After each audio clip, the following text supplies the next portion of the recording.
হেফাজতে ইসলাম বাংলাদেশ ঘিওর থানা শাখার সম্মানিত সিনিয়র সহসভাপতি মুফতি নিজামউদ্দিন।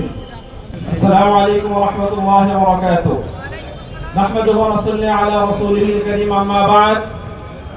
হেফাজতে ইসলাম মানিকগঞ্জ জেলা শাখা কর্তৃক আয়োজিত শানে তাওহীদ সম্মেলনের সম্মানিত সভাপতি, কেন্দ্রীয় নেতৃবৃন্দ, জেলা কমিটির দায়িত্বশীল বৃন্দ, উপবিশ্ব মুআজ্জাজ মুকাররম উলামায়ে কেরাম, তুলাবা ইজরাম, সংগ্রামী তাওহীদি জনতা, গত ৪ঠা নভেম্বর আবুল সরকার কর্তৃক মহান রব্বুল আলামিনকে নিয়ে যে কটূক্তি করা হয়, এই ঘটনাটি ঘটেছিল মানিকগঞ্জের ঘিওর উপজেলার চাবরা নামক এলাকায়, খালা পাগলির মাজার নামক একটি জায়গায়।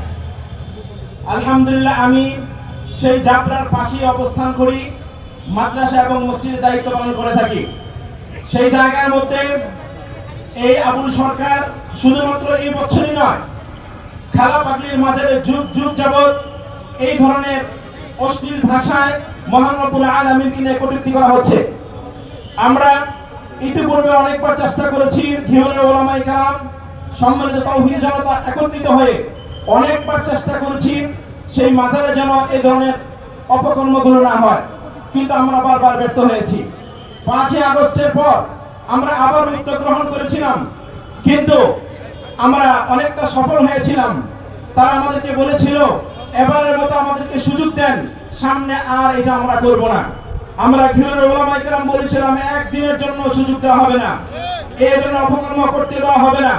শেষ পর্যন্ত তারা প্রশাসনের সহযোগিতা গ্রহণ করে, প্রশাসন আমাদের কাছে প্রস্তাব দেয় এবারের মতো 3 দিনের তাদেরকে সুযোগ দেওয়া হোক। আমরা বলেছিলাম 3 দিনের কথা, একদিনের সুযোগ দেওয়া হবে না। সর্বশেষ একদিনের সুযোগ আমরা দিয়েছিলাম, কিন্তু হঠাৎ করে আমরা দেখতে পাই একদিন তো নয়, তারা 7 দিন ব্যাপী মেলা করবে। ব্যাপারটা কি? আমরা তদন্ত করে দেখতে পেয়েছি, তথা কথিত একটি দল তাদেরকে প্রশ্রয় দিচ্ছে, তাদেরকে আশকারা দিচ্ছে, তাদেরকে প্রধান অতিথি বানানো হচ্ছে, সভাপতি বানানো হচ্ছে।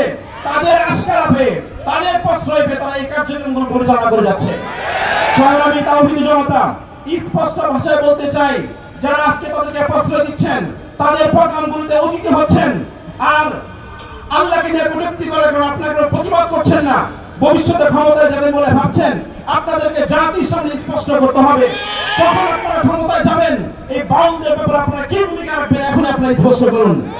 আর যদি স্পষ্ট না করেন, বাংলাদেশের জনগণ আপনাদের ব্যাপারে অবশ্যই আপনাদেরকে সামাজিকভাবে বয়কট করবে।